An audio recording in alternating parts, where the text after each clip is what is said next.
Hey everybody. So what should we talk about today? I was going to talk about term limits, but I think we should lead off by just making sure everybody understands. If somebody comes up with this great idea, like an Article 5 convention, or term limits, or abolishing property taxes, or any kind of deal that's going to be so good for the American people, trust me, these guys are out to screw you, all right? You need to understand this. Governments like this, when they've gotten out of hand, they're all about themselves. They're not about the common people.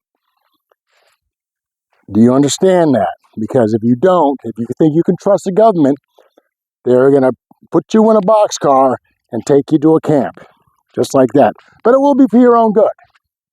So bear that in mind when somebody comes along to sell you something. Well, we got ourselves in a war here. It's going to be a big war because the neocons running the world, they don't have reverse gear. And Trump has violated the Constitution by taking us to war without congressional authority. If you read the Constitution, Article 1, Section 8, Congress is authorized to declare war. No president has that authority.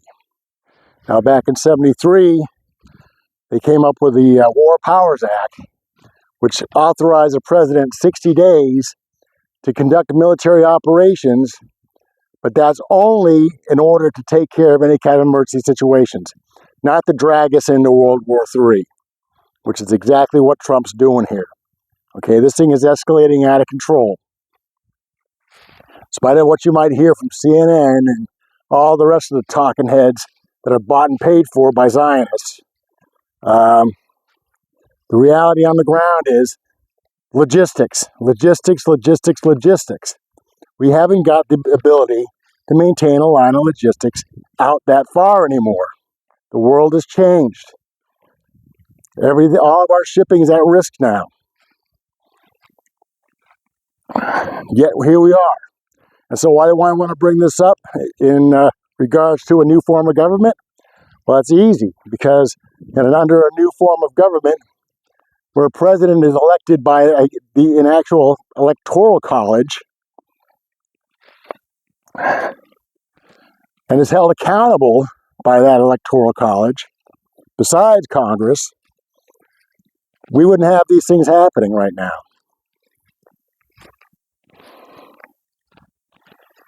Okay, so what do I mean by that? Today, we elect candidates based on personality. They have a lot of money.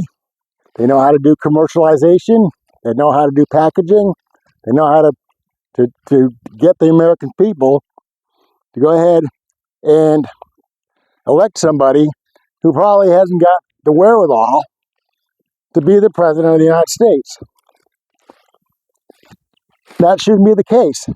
If you're going to have people going up for an important job, you might want to have a look at their resume. You might want to have a look at their past record. You might want to see what kind of experience they have at the job. A president of the United States probably should have been a governor, or at least a mayor of a big city. Somebody who's got organizational skills. Somebody who has got their act together. Somebody who's got some moral courage. Who understands what the Constitution is, and has sworn an oath and means what he says when he swears an oath. An electoral college, that's what that was designed to do, to have actual electors from each state, according to how many districts there were, to do that job. Well, we have perverted that. We have committed an act of adultery to the electoral college by allowing electoral votes to be cast by how many people in a popular election voted for a certain candidate. That's democracy. The Founding Fathers did not design our good country to be a democracy. Unfortunately, they left it pretty ambiguous in the Constitution exactly what the makeup of this electoral college should be. So I have been thinking about it once again. I'm in my apple orchard, and I came to the conclusion that the only way to make sure we have accountability from the executive all the way down to the people is to have the electoral college made up of one member from each county or equivalent in the whole country. So there'd be over 3,000 electors from each county in the union. Now, in each state, the candidates would go to each state, and there would be not a convention, but there would be an interview. And all the electors would get together, and the candidates would get together, and each one of them would have a presentation to give. They'd present their resume. They present any other documentations that would help them get elected. And then all the electors in that state would get together and figure out or vote and decide for themselves who they thought the best candidate would be.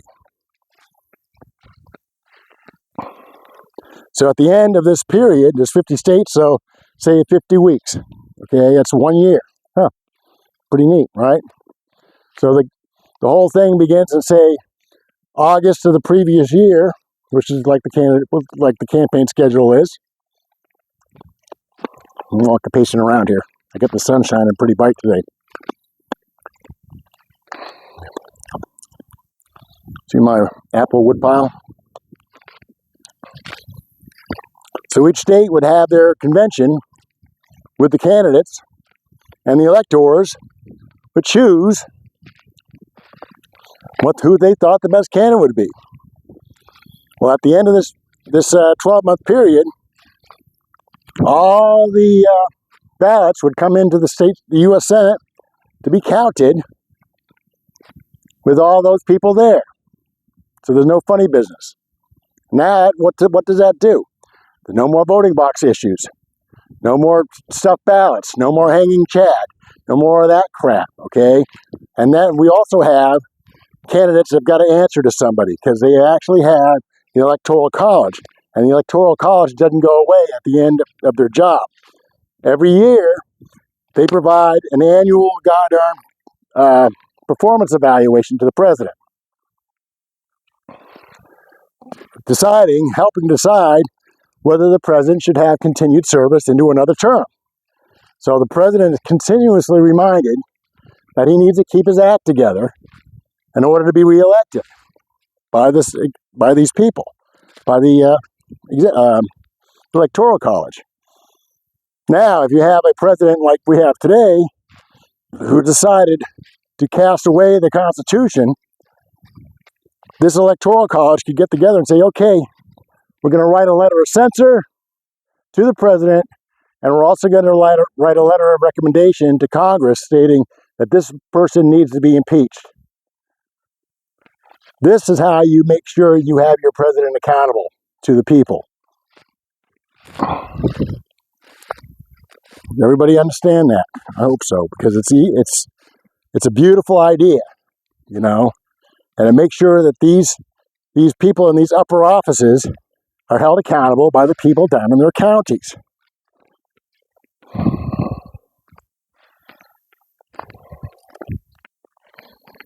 It's a real mess we got ourselves into. We're working for, and here's the other part, okay? Doesn't matter about your campaign financing, okay? Doesn't matter if money's a speech, because now it is, what's your resume? What have you done? What's your experience? These are the things that'll matter. You know, it won't be the three-ring circus we're having right now with the campaign trail, all this nonsense and all this money flowing in, getting laundered, by the way, in order to help keep this established system in place. All these oligarchs use this system to raise all this money, and they've got it. That goes away. Because now, not only is the president being elected by this electoral college, but at the state and local levels, all those people are being elected by their counties and their townships. So there's no need for all this money. No need for any of this money. So now it's down to, and even if they want to throw some money at, say you got a candidate in a township or a county, and he wants to throw money at it, but the people know who that is because he's in the county and the township.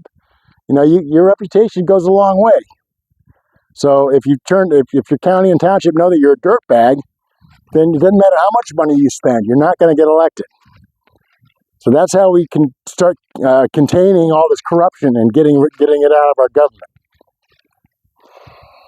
Takes all the money out of it, because now it's the people at the local level voting for people they know at the local level,